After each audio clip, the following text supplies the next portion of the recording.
좋아요와 구독, 알림 설정 부탁드려요. 오늘의 사연 지금 바로 시작해 볼게요. 안녕하세요. 올해 50에 접어드는 남자입니다. 재밌는 사연이 많길래 저도 30년도 다 돼가는 이야기 한번 해보려고 사연 보내봅니다. 제가 어렸을 적에 우리 할머니가 서울 변두리에서 목욕탕을 하셨어요. 그때는 애송이라 하나도 몰랐는데 그 건물이 할머니 거였다고 들었습니다. 삼촌들이 흥청망청하느라고 그 건물은 세월이 지나며 공중분해된 것 같은데 뭐 이제 어쩔 수 있나요? 목욕탕을 하시는 할머니 할아버지 덕분에 저는 꼬질꼬질한 동네 애들에 비해 항상 멀끔하게 살았죠. 아무튼 그때 할머니네 목욕탕에서 때밀이 하던 아줌마가 있었는데 나중에야 알았는데 목욕탕 주인인 할머니보다 그 때밀이 아줌마가 아주 때밀어 떼돈을 벌었다고 들었습니다. 코 올리게 일 때는 자주 때를 밀어주셨는데 저한테 수염이 숭숭 자랄 때쯤부터는 저도 남자인지라 그때부턴 남탕에서 혼자 씻어버릇했죠. 엄청 뜨거운 온탕이 되게 싫어서 바가지로 물 받아 쓰는 미지근한 물 받아 놓는 데서 몸을 불리다가 할아버지한테 된통 혼난 기억이 있네요. 아무튼 어릴 때야 어머니가 시키는 대로 목욕탕 가라 그러면 한참 40분을 걸어서 목욕을 하고 집에 돌아오곤 했는데 대가리 좀 크고 그러니까 사실 친구랑 놀고 싶지 목욕탕 가는 게 싫어지더라고요. 중학생이 된 후부터는 목욕탕에는 가지 않았습니다. 제가 목욕탕을 다시 찾게 된 것은 군대 가서 첫 휴가 나온 그날이었어요. 그때는 동네마다 목욕탕이 있었는데 어느 날부터 찜질방이 여기저기 생겨나더니 목욕탕은 점점 찜질방으로 바뀌거나 아예 문을 닫거나 하게 될 때쯤이었습니다. 휴가 복귀하기 이틀 전이었어요. 어머니가 가서 할머니 할아버지한테 가서 휴가 나왔다고 인사도 좀 드리고 목욕도 하고 오라면서 2만 원을 주셨죠. 2만 원이나 주신 이유는 빈손으로 가지 말라고. 돈도 궁하고 욕심도 많았기에 저는 2만 원을 제 주머니에 챙겨넣고 빈손으로 목욕탕에 찾아갔습니다. 오랜만에 뵙는 할머니는 그새 더 많이 늙으셨더라고요. 할아버지는 몇 주 전에 욕탕 청소하시다가 미끄러지셔서 다리에 깁스를 하고 누워 계셨고요. 저도 다 큰 어른이었는데 할머니는 아직도 저를 애 취급하면서 어린 시절에 좋아하던 과자며 튀김이며 그런 걸 자꾸 주시더라고요. 씻고만 가려고 했는데 자꾸 살 빠졌다고 뭐 먹이려고 하고 그래서 목욕탕 닫을 시간 다 돼가는 깜깜한 밤이 되고 나서야 탕에 들어갈 수 있었어요. 거참 노인분들이 참 유난히시네 하면서 인사 대충 드리고 씻고 간다고 하고 남탕으로 올라갔습니다. 세월은 한참 지났는데 변한 거 하나 없는 목욕탕 풍경과 그 문을 열었을 때 전해지는 습기조차도 그대로더군요. 말했다시피 찜질방 때문에 목욕탕은 장사가 잘 안 됐고 문 닫을 시간까지 다 되어가니 이건 뭐 거의 전세 내듯이 목욕탕에 저 혼자밖에 없더군요. 옛날 생각하며 그 미지근한 물 받아놓은 곳에 몸을 불렸다가 온탕에 한번 들어가 봤어요. 어렸을 땐 뭐가 그렇게 싫었는지 군 생활의 피로가 뜨거운 물로 빨려 내려가는 듯 좋더라고요. 아버지 하던 거가 기억이 나서 온탕에 갔다가 냉탕에 갔다가 왔다 갔다 해보고 숨 막혀서 너무 싫었던 사우나실에서도 땀을 신나게 뺐습니다. 어렸을 때 추억이 갑자기 생각나 대야 두 개를 겹쳐서 탕 안에 담고 두 개를 서로 붙이기도 해보고 이것저것 옛날 생각하면서 혼자만의 목욕탕을 즐겼습니다. 목욕탕은 제가 기억하는 것보다 훨씬 신나고 재밌는 곳이었네요. 그렇게 한참 여기저기 혼자 있는 목욕탕을 즐기다가 온탕에 한 번 더 몸을 불리고 있는데 목욕탕 문이 열리더라고요. 혼자 잘 놀고 있었는데 누가 오니 내 세상인 것 마냥 더 놀지는 못하겠다는 생각에 아쉬운 마음이 들었습니다. 수증기 때문에 흐릿해서 잘 안 보였는데 자세히 보니 탕으로 들어온 사람은 그때 그 때밀이 아줌마였습니다. 저는 깜짝 놀라서 사람 있어요라고 했는데 알고 들어오신 거였네요. 목욕탕은 마감할 때 바닥 청소를 얼추 해놔야 했던 게 비누기가 남아있다가 큰 사고가 날 수 있어서 매일 청소를 해줬어야 했어요. 다리 다친 할아버지를 대신해 때밀이 아주머니가 청소를 하러 들어오신 거였죠. 대충 청소만 하고 나갈 테니 다 씻으면 바닥에 비눗기만 물 끼얹어서 잘 처리하고 나가고, 자기는 신경 쓰지 말라고 하고 청소를 시작하는 아주머니를 보니 뭔가 부끄러워져서 그냥 대충 마무리하고 나가야겠다고 생각을 했죠. 대야로 중요한 부분을 가리고 500원짜리 때밀이 기계 앞으로 몸을 옮겼습니다. 때밀이 기계라고 해봐야 그냥 기계에 고정된 타올이 빙글빙글 회전하면서 등을 밀어주는 구식 기계였어요. 그렇게 500원을 넣고 때를 밀고 있는데 생각보다 더 안 좋더라고요.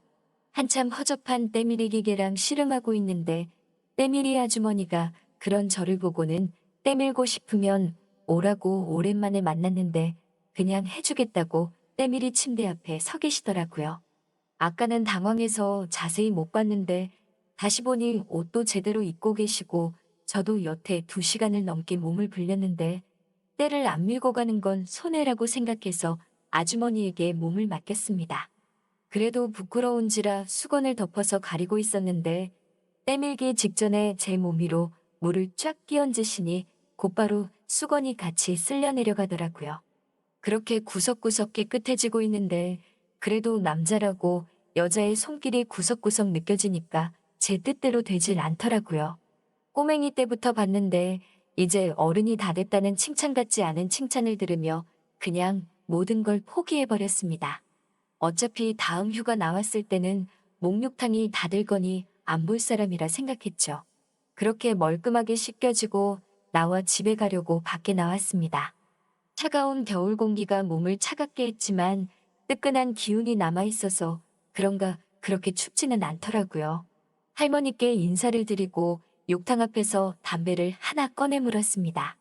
멀끔해진 김에 어디서 술이나 한잔하려고 생각하고 있는데 때밀이 아주머니가 마무리를 다 하시고 나오더라고요. 방금까지 같이 있던 것 때문에 그랬는지 휴가 나왔던 군발이라 그랬는지 때밀이 아주머니의 약간 젖은 머리와 겨울 찬 공기에 빨개진 볼을 보니 괜히 예뻐 보이고 심장이 두근두근 해지더라고요. 그렇게 쭈뼛대면서 서 있는데 군생활 힘들지 않냐고 물어보시면서 언제 복귀하냐고 물어보는 질문에 모래 돌아간다고 대답을 했죠. 때밀이 아주머니가 갑자기 할 거 없으면 자기 집에 가서 술 한잔 하겠냐고 하더라고요. 왜 그랬는지 모르지만 그렇게 쫄래쫄래 아줌마를 따라갔습니다. 그렇게 치킨 한 마리를 포장해서 찾아간 아주머니의 집은 생각보다 단촐했습니다. 돈을 쓸어 담는다고 들었는데 단칸방에 살고 있는 걸 보니 그렇지만도 아는가 보다 했어요. 아무튼 치킨 사온 거 뜯어서 맥주랑 소주랑 번갈아 가면서 마시고 있는데 기억도 안 나는 옛날 이야기를 자꾸 하더라고요. 그러면서 할머니 할아버지가 안 되셨다며 그래도 자기도 몇십 년을 함께 해온 사람들인데 이렇게 시대가 변하는 걸 못 따라가서 안타깝다고. 이야기를 나눠보니 진심으로 할머니와 할아버지를 챙겨주시는 분이었지요. 그렇게 한참 옛날 이야기랑 자기 자식들 이야기 하면서 보내고 있다가 맥주 몇 병 더 가지고 온다고 일어나시면서 반병쯤 남았던 소주병을 건드려 바닥에 흘리고 말았어요. 어이구 내 정신 좀 봐 이러면서 휴지로 바닥을 대충 훔치시는데 티셔츠 안쪽이 비쳐서 애써 못 본 척 고개를 돌리고 있었습니다.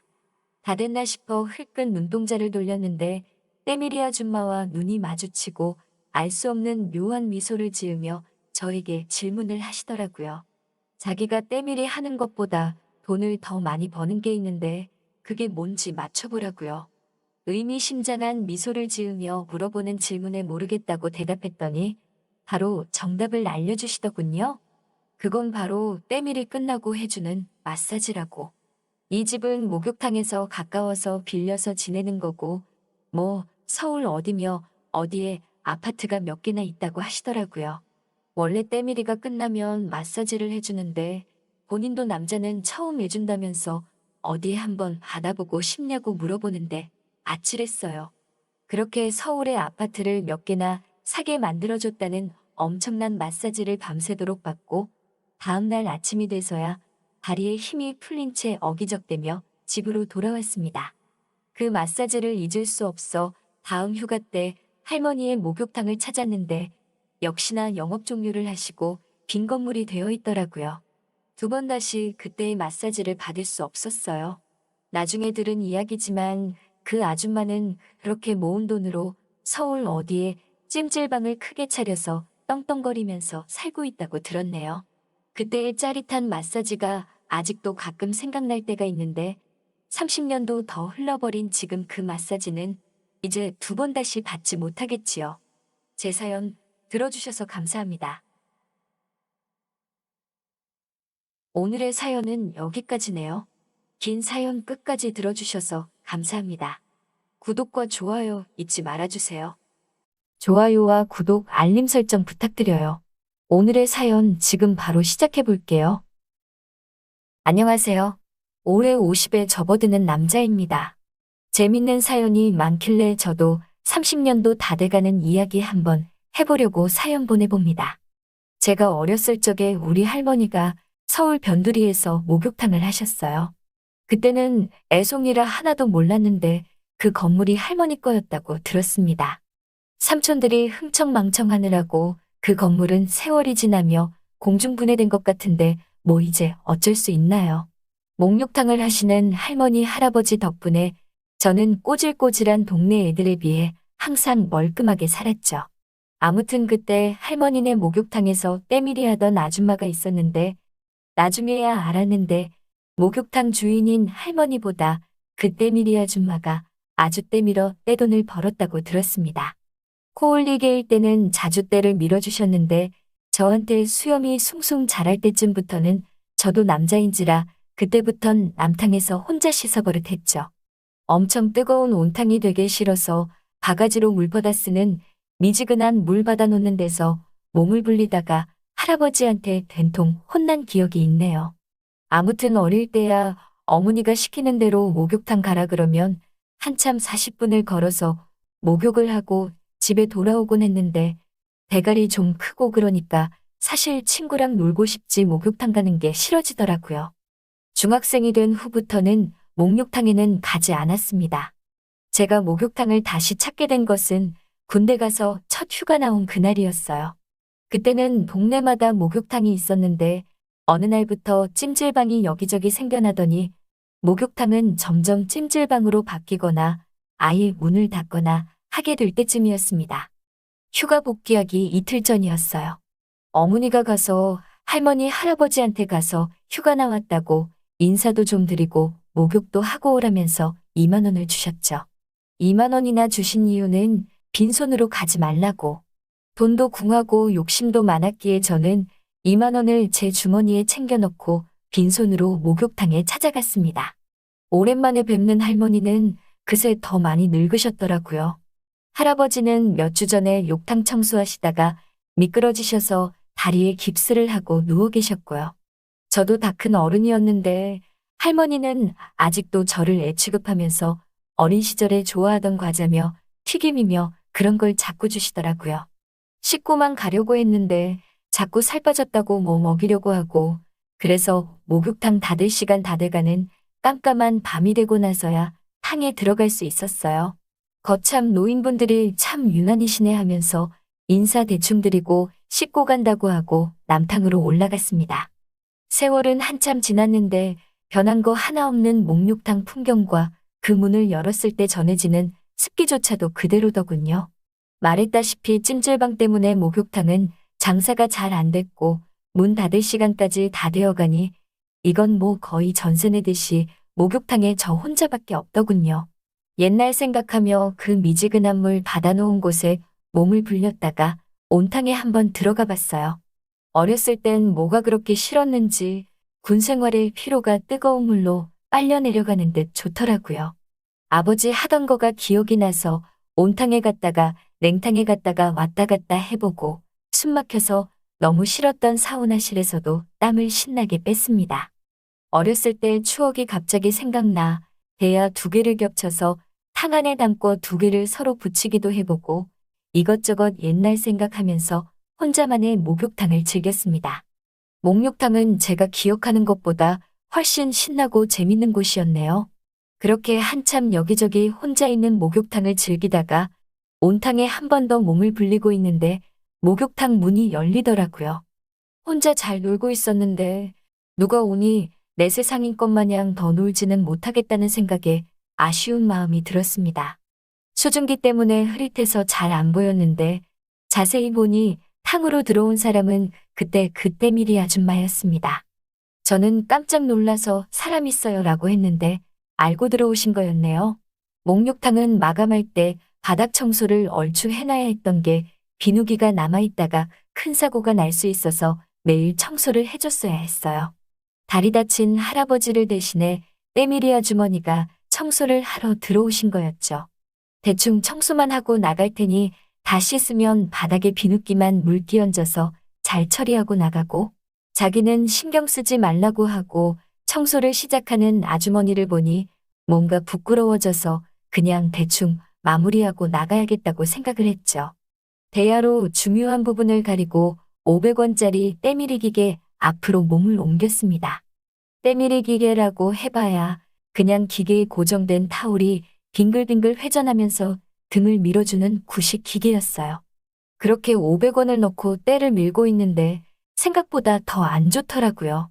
한참 허접한 때밀이 기계랑 씨름하고 있는데 때밀이 아주머니가 그런 저를 보고는 때밀고 싶으면 오라고 오랜만에 만났는데 그냥 해주겠다고 때밀이 침대 앞에 서 계시더라고요. 아까는 당황해서 자세히 못 봤는데 다시 보니 옷도 제대로 입고 계시고 저도 여태 2시간을 넘게 몸을 불렸는데 때를 안 밀고 가는 건 손해라고 생각해서 아주머니에게 몸을 맡겼습니다. 그래도 부끄러운지라 수건을 덮어서 가리고 있었는데 때밀기 직전에 제 몸 위로 물을 쫙 끼얹으시니 곧바로 수건이 같이 쓸려 내려가더라고요. 그렇게 구석구석 깨끗해지고 있는데 그래도 남자라고 여자의 손길이 구석구석 느껴지니까 제 뜻대로 되질 않더라고요.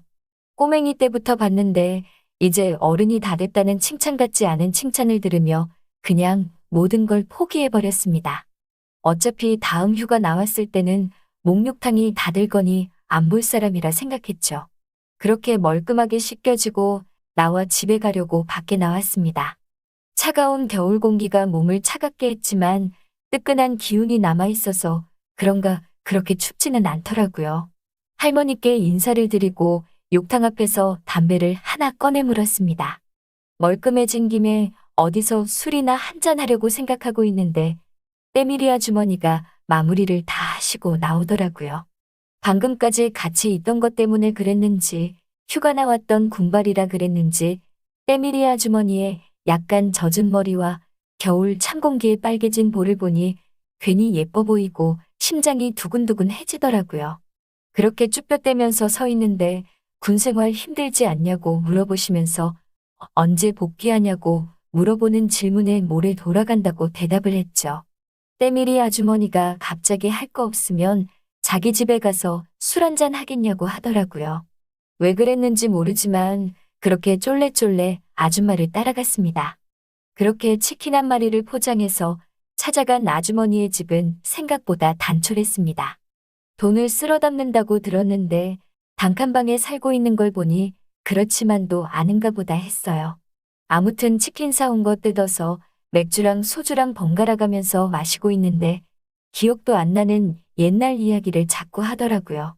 그러면서 할머니 할아버지가 안 되셨다며 그래도 자기도 몇십 년을 함께 해온 사람들인데 이렇게 시대가 변하는 걸 못 따라가서 안타깝다고.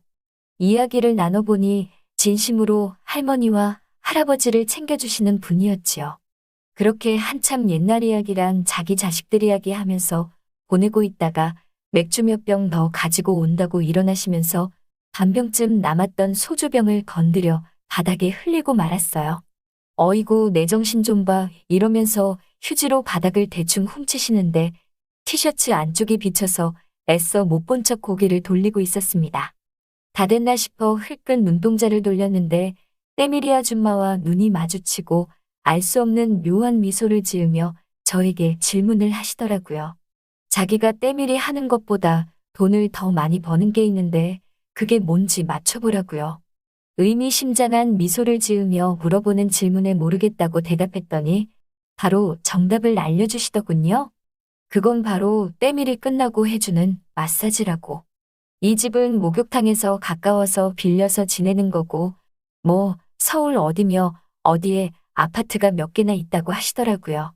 원래 때밀이가 끝나면 마사지를 해주는데 본인도 남자는 처음 해준다면서 어디 한번 받아보고 싶냐고 물어보는데 아찔했어요. 그렇게 서울의 아파트를 몇 개나 사게 만들어줬다는 엄청난 마사지를 밤새도록 받고 다음날 아침이 돼서야 다리에 힘이 풀린 채 어기적대며 집으로 돌아왔습니다. 그 마사지를 잊을 수 없어 다음 휴가 때 할머니의 목욕탕을 찾았는데 역시나 영업 종료를 하시고 빈 건물이 되어 있더라고요. 두 번 다시 그때의 마사지를 받을 수 없었어요. 나중에 들은 이야기지만 그 아줌마는 그렇게 모은 돈으로 서울 어디에 찜질방을 크게 차려서 떵떵거리면서 살고 있다고 들었네요. 그때의 짜릿한 마사지가 아직도 가끔 생각날 때가 있는데 30년도 더 흘러버린 지금 그 마사지는 이제 두 번 다시 받지 못하겠지요. 제 사연 들어주셔서 감사합니다. 오늘의 사연은 여기까지네요. 긴 사연 끝까지 들어주셔서 감사합니다. 구독과 좋아요 잊지 말아주세요. 안녕하세요. 저는 40대 주부입니다. 고등학생 아들을 키우고 있지요. 제게는 말 못할 고민이 있습니다. 다름 아닌 아들의 문제입니다. 아들은 이제 고3이 되었습니다. 아들은 어릴 때부터 성실한 아이였습니다. 스스로 알아서 공부도 열심히 했고 성적도 항상 좋은 편이었습니다. 고등학교에 입학할 때까지 한 번도 속을 썩이지 않은 착한 아들이지요. 그런데 제가 너무 아들을 몰랐나 봅니다. 아들은 평소에 얌전한 성격이고 시간이 날 때면 주로 책을 읽곤 했습니다. 덕분에 성적은 항상 최상위권이었죠. 오히려 남편은 그런 아들을 걱정했습니다. 그래서 주말이면 남편이 데리고 나가곤 했죠. 나가서 자전거도 타고 축구도 하곤 했습니다.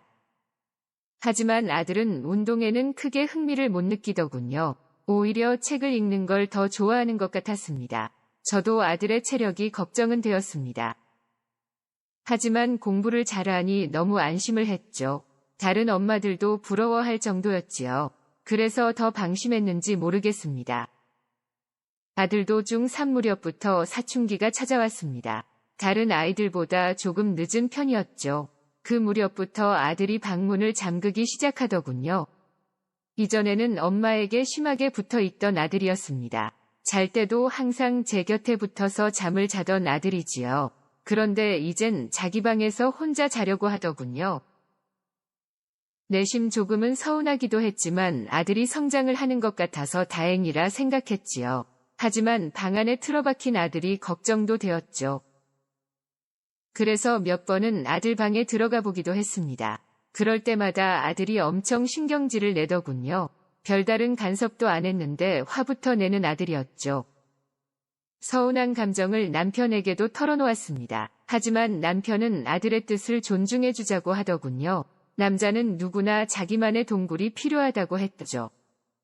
그 뒤로 아들 방에 들어가는 걸 많이 조심했습니다. 하지만 걱정이 안 되는 것은 아니었습니다. 남편은 아들을 믿어보자고 이야기를 했지요. 그래도 걱정이 되는 것은 인터넷이었습니다. 공부만 하던 아들이 컴퓨터를 자주 하는 것 같았습니다. 나쁜 걸 보는 건 아닌지 솔직히 걱정이 많이 되었죠. 아들은 이전보다 많이 날카롭고 신경질적으로 변했습니다. 하지만 성적은 여전히 최상위권이었고 학교나 학원에서 별다른 문제는 없는 것 같았습니다. 다만 집에서는 유독 저에게 신경질을 많이 부렸습니다. 무슨 말만 하면 엄마는 아무것도 모른다는 식이었죠. 엄마 껌딱지던 아들이 이제는 저를 무시하는 기분이었죠. 아들은 고등생이 되면서 키가 엄청 커졌습니다. 그래서 이제는 저보다 훨씬 큰 몸집이 되었죠. 밖에 나가면 아들이 제 보호자 같았지요. 아들을 안아보면 이제는 제가 아들 품에 쏙 들어갔죠. 아들은 투덜거리면서도 무거운 짐도 들어주었고 사람 많은 곳에서는 알아서 저를 감싸더군요. 어리기만 하던 아들이 든든한 남자가 되어 있었죠. 까칠한 아들이지만 어느새 이렇게 컸나 싶었죠. 아들에게 그렇게 보호받는 기분이 좋았습니다. 그러던 어느 날 아들의 방을 청소하러 들어갔습니다. 아들의 물건은 특히 만지지 않도록 주의를 기울였죠. 그런데 그날 컴퓨터가 켜져 있는 걸 보았습니다. 모니터만 꺼져 있고 본체는 켜져 있었죠. 저는 본체를 끄기 위해 모니터를 다시 켰습니다. 그러자 아들이 보고 있던 화면이 눈에 들어왔습니다. 이런저런 창들이 열려 있더군요. 그 모습을 보니 또 호기심이 발동을 하더군요. 그래서 아들이 보던 창들을 하나씩 살피기 시작했습니다. 그리고 곧 아들이 저장해둔 사진 폴더가 보였습니다. 아들은 야한 사진을 보고 있었던 것 같았습니다. 야한 걸 본다는 것은 남편도 저도 짐작을 하고 있었습니다. 그래서 웬만한 게 나와서는 놀라지 않을 거라 생각했죠. 그런데 아들의 컴퓨터에서 본 것은 놀라지 않을 수 없었습니다. 다름 아닌 제 사진이 있었기 때문입니다. 화면에 보이는 것은 분명 제 사진이었습니다. 그런데 제가 옷을 모두 벗고 있는 모습이었습니다. 어떤 사진은 설명하기도 민망한 포즈를 하고 있기도 했습니다. 너무 놀라서 저는 다른 사진도 열어보았습니다. 아무리 봐도 그것은 제 얼굴이었습니다. 제 얼굴을 한 여자의 적나라한 모습을 드러내고 있었죠. 거기에 제가 다른 남자와 몸을 섞고 있는 사진도 있더군요. 온몸이 끈적한 액체로 얼룩진 그런 사진도 있었고, 물론 절대로 제가 그런 사진을 찍은 일은 없었습니다. 하지만 사진의 주인공은 분명 제 얼굴이었습니다. 충격적인 사진들을 보면서 할 말이 없었습니다. 그리고 아들이 그런 사진들을 본다는 게 끔찍했지요. 그 외에도 다양한 사진과 동영상들이 보였습니다. 그 중에서 제 사진이 유독 많이 보였습니다. 제가 아닌 줄 알지만 마치 제 치부를 보여버린 느낌이었죠. 사진뿐만이 아니었습니다. 찾아보니 비슷한 영상도 있는 것 같았습니다. 제 얼굴을 한 여자가 남자들과 어울리고 있는 영상이었죠. 순간 제가 저런 행위를 했었나 싶은 착각도 들었습니다. 하지만 자세히 보니 화면이 뭔가 부자연스럽더군요. 그래서 합성이라고 생각을 했습니다. 하지만 순간 소름이 끼쳤습니다. 누군가 제 모습으로 저런 사진과 영상을 만든 것이었죠. 그리고 제 아들이 그 사진과 영상들을 보고 있었던 것이죠. 제가 알던 아들이 아닌 존재가 집에 들어온 기분이었습니다. 어디서부터 잘못된 것인지 회의감이 들었죠. 갑자기 아들이 무섭다는 생각도 하게 되었죠.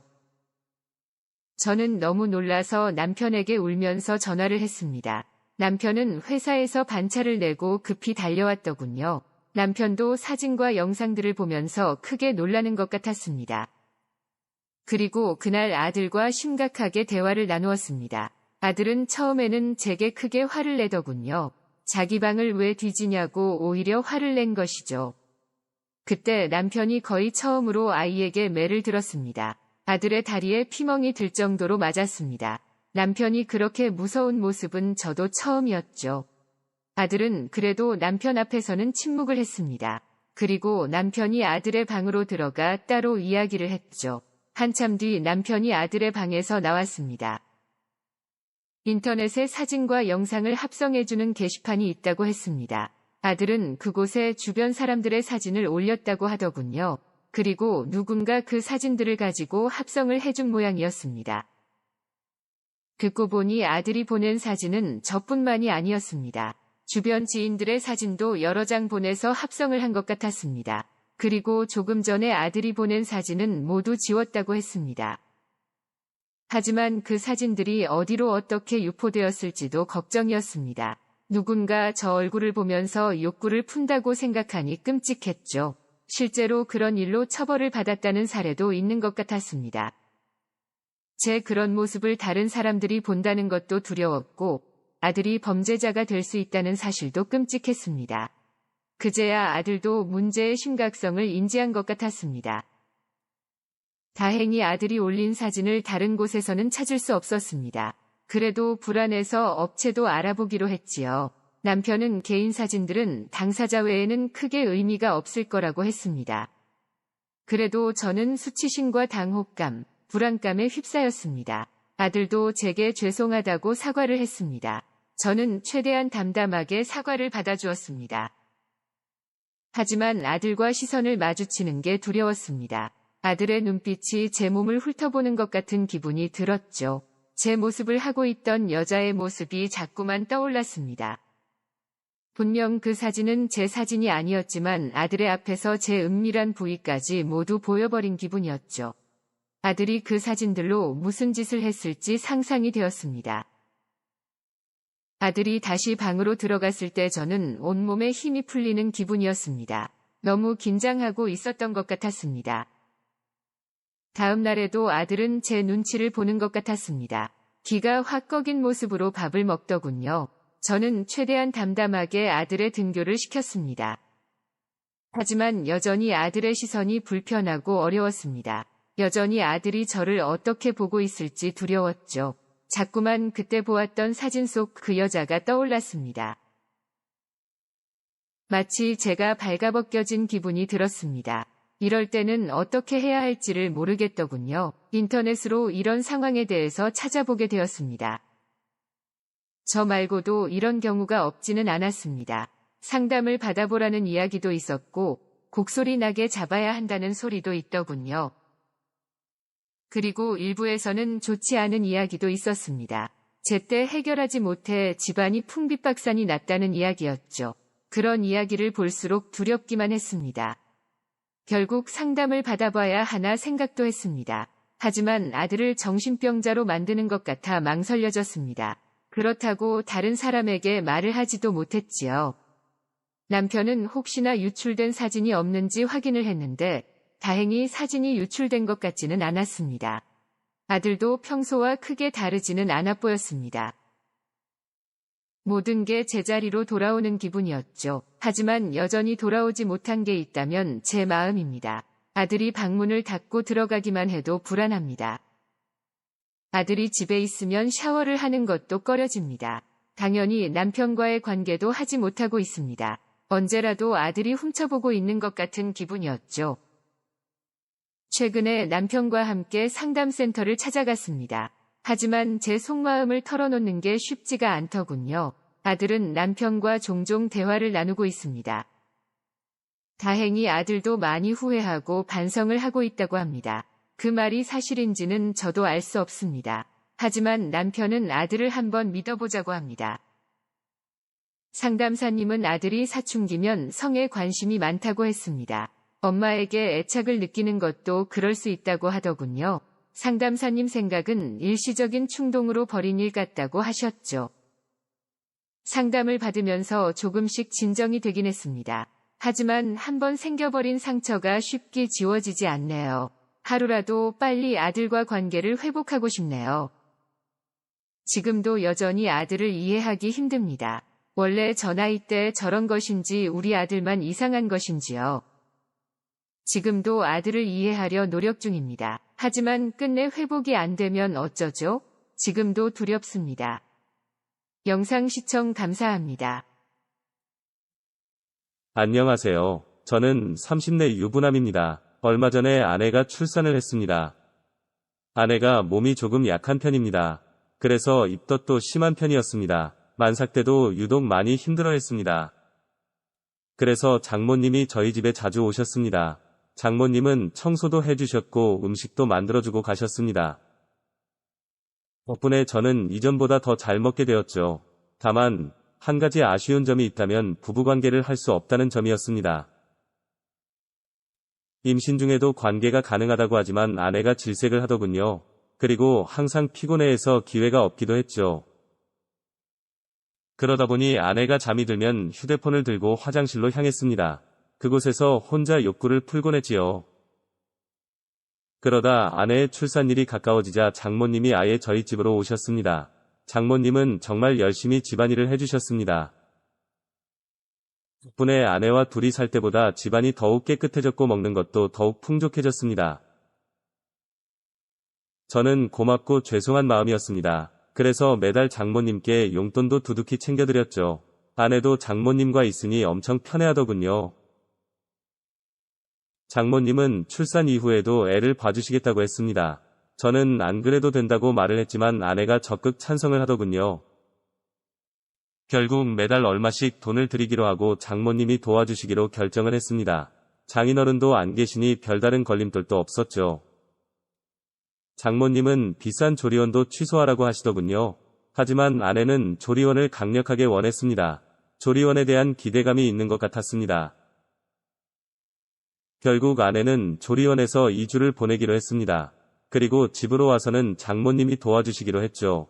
그렇게 아내의 출산일이 다가왔습니다. 출산 예정일이 다가오자 저는 휴가를 내고 대기했습니다.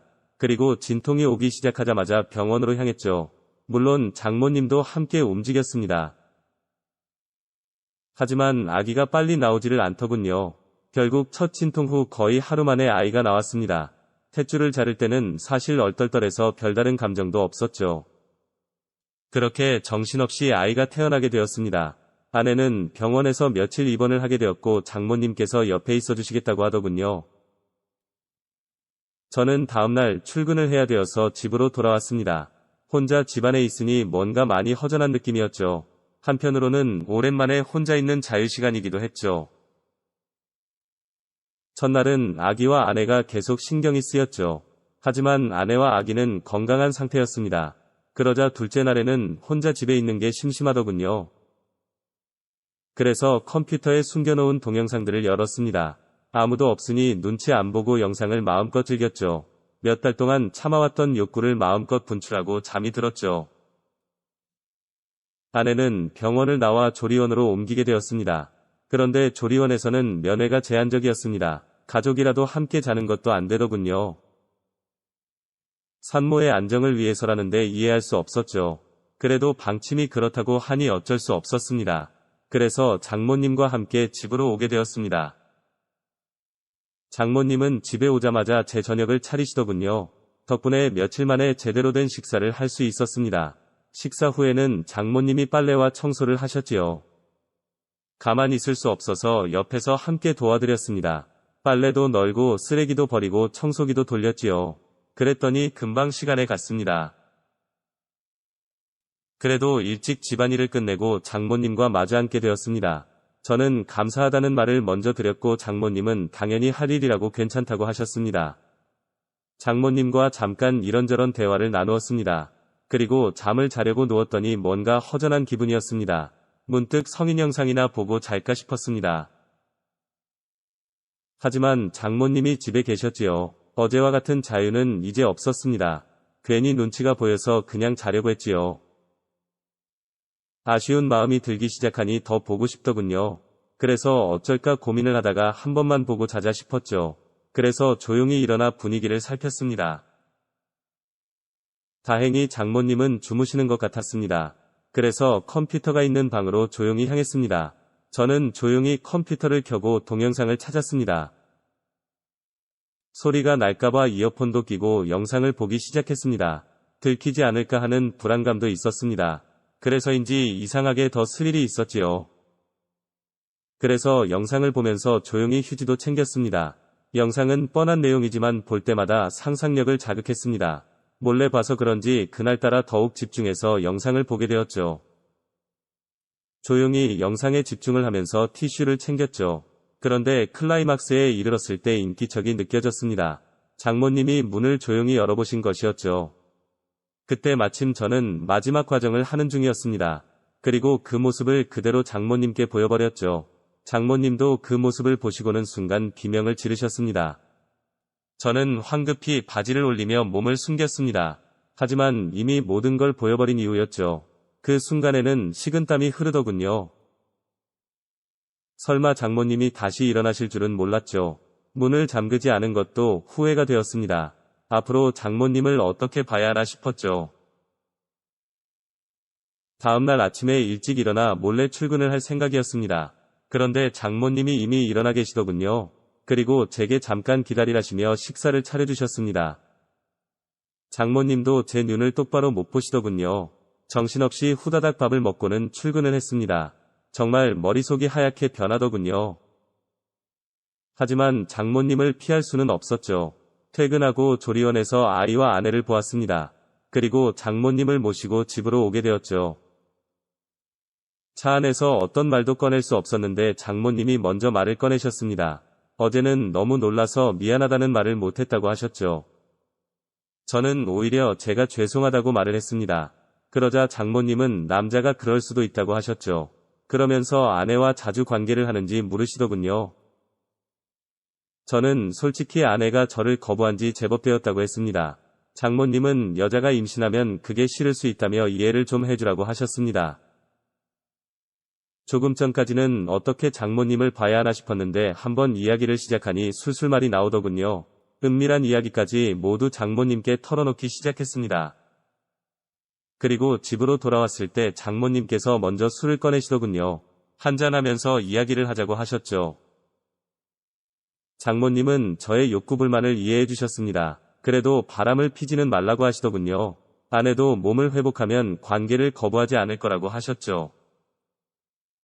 혹시나 계속 관계를 거부하면 어쩌냐고 말씀드렸더니 요즘은 상담센터도 잘 되어 있으니 상담도 받아보라고 하셨습니다. 리스가 된 부부들이 상담을 많이 받는다고 하시더군요. 참기 힘들면 지금처럼 영상 보면서 풀라고 하시더군요. 원하면 잠깐 자리를 비워주시겠다고도 하셨습니다. 하지만 저는 괜찮다고 말씀드리고는 술을 마셨습니다. 허락을 받았다고 해서 장모님이 있는데 쉽게 할 수 있는 일은 아니었으니까요. 오히려 장모님이 알고 있다 생각하니 더 부끄럽더군요. 담담하게 상담을 받듯 대화를 나누었지만 사실 속으로는 엄청 쑥스러웠습니다. 그리고 어제 봤던 영상들이 자꾸 떠올랐죠. 자연스럽게 장모님과 영상에서 봤던 배우가 겹쳐졌죠. 장모님도 혼자가 되시고 오래 직장 생활을 하신 분입니다. 나이에 비해 관리를 잘 하신 분이었죠.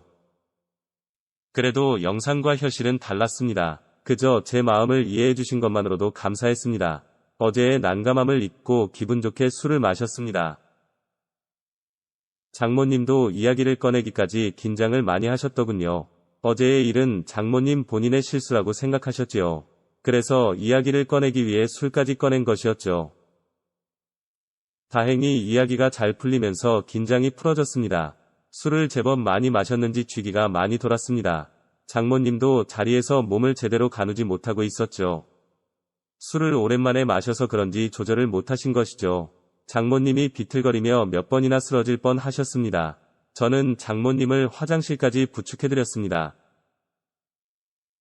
하지만 화장실에서도 몸을 못 가누시더군요. 하위를 제대로 내리지 못한 상태로 변기에 앉으셨죠. 하지만 그대로 다시 옆으로 고꾸라지시더군요. 저는 장모님을 부축해서 변기에 앉혀드리고 옷도 제대로 내려드렸습니다. 민망한 모습을 모두 눈으로 보게 되었죠. 하지만 장모님은 이미 정신이 없으신지 그대로 소변을 보셨습니다. 덕분에 제 손과 옷이 소변에 젖어버렸죠. 장모님도 이미 옷이 다 젖어버렸지요. 그렇다고 혼자 수습을 하실 상황도 아니었지요. 어쩔 수 없이 젖은 옷을 갈아입혀 드려야 했죠. 수건으로 대충 닦아드리고 방으로 모시고 갔습니다. 그리고 방에 눕혀드리고 옷도 갈아입혀 드렸습니다. 장모님은 거의 기절하듯 잠이 드셨습니다. 한바탕 땀을 빼서 그런지 저도 그대로 쓰러져 버렸죠. 잠깐 쉰다는 게 그대로 기절하듯 잠이 들어버려죠. 그리고 아침에 갑자기 정신이 번쩍 드는 기분이었습니다. 순간 등골이 서늘해지는 기분이었습니다. 제 몸에서 누군가의 체온이 느껴지고 있었습니다. 슬쩍 눈을 떠보니 장모님이었습니다. 제가 옷을 벗어던진 상태로 자고 있더군요. 그리고 장모님도 아래 속옷만 입고 주무시고 있었죠.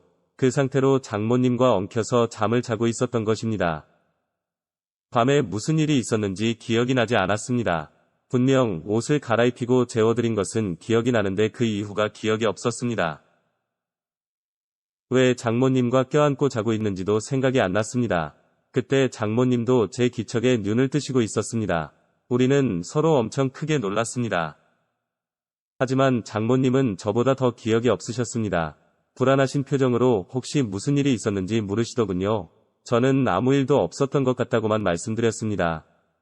장모님은 조용히 당신의 몸도 확인을 하시는 것 같았습니다. 하지만 사실은 저도 확신이 없었습니다. 제가 왜 옷을 벗고 잠이 들었는지 이해가 되지 않았죠. 잠시 후 장모님도 옷을 갈아입으시고는 나오셨습니다. 그리고 장모님은 화장실에서 샤워를 하시고 뒷정리도 하시는 것 같았습니다. 저도 안방 화장실에서 샤워를 했습니다. 손에서는 여전히 소변 냄새가 나는 것 같았습니다. 서둘러 샤워를 하고 옷을 갈아입었습니다. 장모님은 어제 술을 마시고 실수한 것 같다고만 하셨습니다. 화장실에서 어제의 흔적을 보신 것 같았습니다. 우리 둘 다 술이 너무 취했었다고 결론을 내렸습니다. 어제의 일에 대해서는 서로 그렇게 정리를 했지요.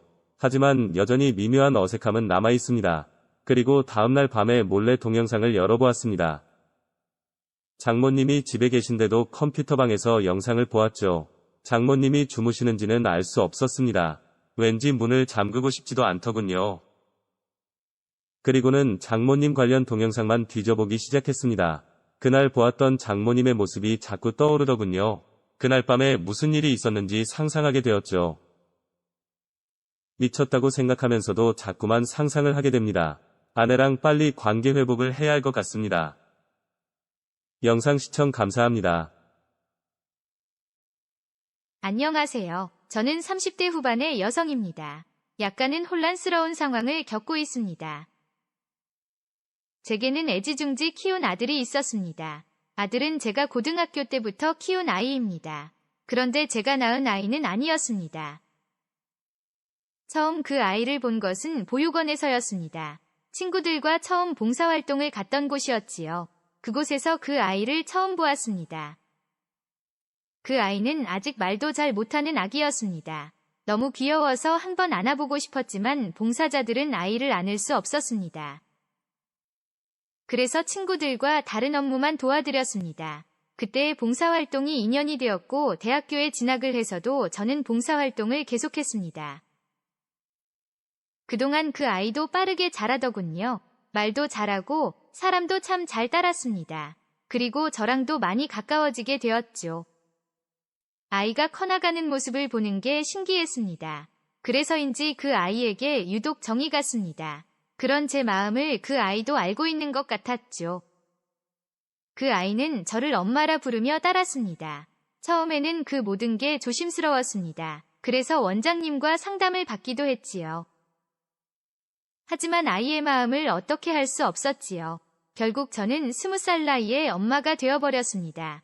엄마라는 호칭이 부담스러웠지만 나쁘지는 않았습니다. 그 아이 때문에 저는 더욱 자주 보육원을 가야 했습니다. 그동안 저는 대학을 졸업하고 취직도 하게 되었지요. 하지만 봉사활동을 멈출 수 없었습니다. 그리고 그 아이가 커나가는 모습을 모두 지켜보았습니다. 원장님의 동행하에 초등학교 입학도 함께 했습니다. 그때는 뭔가 가슴이 찡한 느낌이었습니다. 매일 아이와 통화를 하면서 안부를 물었고 아이는 학교에서 있었던 일들을 조잘조잘 이야기했습니다. 결혼은 안 했지만 정말로 제 아이처럼 보살폈습니다. 아이도 저를 친엄마처럼 잘 따랐습니다. 아이의 일기장에는 온통 제 이야기로 가득했지요. 그런 아이의 성장을 보는 게 뿌듯하고 좋았습니다. 그렇게 우리의 관계는 계속되었습니다. 저는 아이가 중학교에 입학하는 것도 지켜보았습니다. 그리고 그 무렵 저는 사랑하는 사람이 생겼지요. 그래서 보육원에는 전처럼 자주 못 가게 되었습니다. 그리고 아이가 중학교를 졸업할 무렵 저는 사랑하던 그 사람과 결혼을 하게 되었습니다. 그 무렵 그 아이와 연락이 조금 뜸했습니다. 하지만 저는 제 결혼 준비로 정신이 없었죠. 그 아이도 축하한다는 말뿐이었고요. 그 아이에게는 미안했지만 제가 너무 바빴습니다. 그때는 그 아이를 신경 쓸 여유가 없었죠. 그래서 그 아이와도 연락이 뜸해졌었습니다. 그리고 그 아이도 원장님과 함께 결혼식에 와주었습니다. 이제 다 큰 아이는 제 결혼을 축하해 주었지요. 하지만 제 결혼 생활은 순탄하지가 않았습니다. 하지만 아이는 활짝 웃으며 괜찮다고 하더군요. 그리고 제게 행복하게 살라고 축하도 해주었죠. 하지만 제 결혼 생활은 순탄하지가 않았습니다. 결혼을 한 직후 엄마가 암으로 돌아가셨습니다. 아빠는 일찍 돌아가셨던 터라 고아가 되어버렸죠. 그래도 남편이 있어서 이겨낼 수 있었습니다. 그리고 우리는 가족을 더 많이 만들고 싶었죠. 그래서 아기를 빨리 가지기로 했습니다. 남편이 최대한 많이 낳자고 해서 그러자고 했지요. 그런데 저희 사이에는 아이가 생기지 않았습니다. 몇 번이고 시험관 시술을 했지만 매번 실패를 했죠. 그런데 어느 날 우리 부부에게 불행이 찾아왔습니다. 남편이 현장에서 일을 하다 사고를 당한 것이었습니다. 전신에 골절상을 입었고 장기도 파손이 되었죠. 병원으로 옮겨졌지만 위독한 상태였습니다. 남편은 3개월 가까이 병원 신세를 졌지만 끝내 남편은 저를 두고 세상을 떠나고 말았습니다. 홀로 남겨진 저는 어떻게 살아야 할지 막막했습니다. 그 무렵에 그 아이는 고등학교에 진학을 했고 저와는 가끔 전화통화를 하고 지내는 정도였습니다. 남편의 병수발을 하느라 저는 여유가 전혀 없었죠. 그렇게 남편을 잃고 나니 아무것도 할 수가 없었습니다. 마치 세상이 무너진 것 같은 충격이었습니다. 그런데 남편의 장래에 아이가 찾아왔었습니다. 체격은 이제 어엿한 성인의 느낌이었습니다. 아이는 저를 꼭 안아주면서 저를 위로했습니다. 그리고 장례식 내내 저를 도와주었습니다. 그제야 말라버렸던 눈물이 터지더군요. 아이의 품에 안겨서 엄청 울었습니다. 저를 달래주는 아이의 목소리에 든든함을 느꼈습니다. 아이는 마치 자신이 상주인 것처럼 행동했습니다. 그 모습에 저도 마음의 위안을 받게 되었습니다. 누군가 제가 의지할 사람이 있다는 느낌이었습니다. 그리고 아이는 자기가 이제 엄마를 지켜주겠다고 하더군요. 그 말이 너무 든든하고 위로가 되었습니다. 덕분에 남편의 장례는 무사히 치를 수 있었습니다. 여전히 큰 충격을 받았지만 이겨낼 수 있을 것 같았습니다. 그 아이의 존재가 제게는 정말 든든한 힘이 되었죠. 마치 정말 제 아들인 것처럼 느껴졌습니다. 소홀했던 사이에 아이는 훌쩍 자라 있었죠. 저는 아이에게 미안한 마음이 들었습니다. 커버린 아이가 한결같이 저를 걱정해 주었습니다. 저는 슬픔을 털고 일상으로 복귀를 하게 되었고 아들은 이제 대학 입학을 준비하게 되었습니다. 그리고 아들은 극심한 스트레스를 받기 시작했습니다. 그래서 우리는 따로 만나서 대화를 나누었습니다. 아이는 보육원을 떠나 독립을 하는 것을 두려워하더군요. 어린 나이에 독립을 한다는 게 엄청난 부담이었죠. 몸은 다 컸지만 독립을 하기에는 어렸습니다. 그래서 혼자 집도 알아보고 일자리도 알아보았더군요. 하지만 그 모든 것이 아이에게는 극도의 스트레스였지요. 그 모습에 저는 마음이 아파왔습니다. 이제는 제가 정말로 저 아이를 지켜주고 싶었죠. 그래서 보육원을 나오면 우리 집으로 오라고 했습니다. 아이는 크게 놀라서 저를 바라보더군요. 그래서 지금은 입시 준비만 잘하라고 했습니다. 그리고 아들은 정말 독하게 공부를 했습니다. 저도 아이를 생각하면서 열심히 일을 했습니다. 나중에 아이가 필요할 때 엄마처럼 도와주고 싶었죠. 그래서 악착같이 돈을 모으기 시작했습니다. 시험을 칠 때마다 제게 엄청 자랑을 하더군요. 저도 아이의 성적표를 보는 게 무척 즐거웠습니다. 그리고 아들은 목표로 했던 대학에 입학을 했습니다. 하지만 아이는 제 집으로 오지 않았습니다. 스스로의 힘으로 살아보고 싶다고 하더군요. 돌아갈 집이 있다는 것만으로도 의지가 된다고 했죠. 아이는 그대로 보육원을 떠나게 되었습니다. 그리고 그대로 대학교 기숙사에 입학을 했습니다. 하지만 방학이면 제가 있는 집으로 왔습니다. 아들과 함께 있으니 정말 든든했습니다. 아들은 버스 정류장에 마중을 나와주기도 했습니다. 그 모습에 하루의 피로가 다 날아가는 기분이었죠.